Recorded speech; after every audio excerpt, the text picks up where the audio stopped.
Hi there, welcome to GB's Garage. Today I'm sitting in my 2019 Alfa Giulia and I'm going to be talking to you about the most likely cause of a rattle coming from either your passenger or your driver's side air vents. So this is on the driver's side.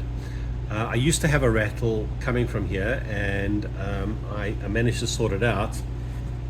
And I did so by removing this outer trim. So this outer trim piece is separate from the rest of the vent, so we can go and remove that. We take a trim removal tool, we pop it in there, and we just go around. There we go. And we can see here it's got 1, 2, 3, 4, 5 clips that hold it in place. And this is your most likely cause of your rattle. So one of these clips is most likely not seated properly.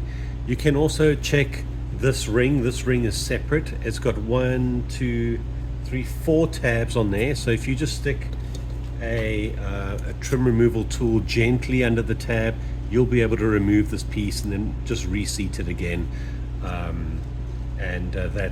If that was the issue, it should be sorted out. There's nothing else. I mean, if I move this, there's no creaks, there's nothing. So this is highly unlikely, in my opinion, to be the cause of the rattle. It's either going to be plastic on plastic, or this is not seated correctly. So I would say remove this. If you really want, maybe go and put some felt lining in here. I haven't found it necessary. I just removed it, reseated it, and to put it back on, we've just got to line it up more or less and push it back on. So, like so. Give it a bit of a whack. There goes my light. And we're on. So that's it. That should sort out your rattle if you have one. Thanks very much for watching. We'll catch you next time.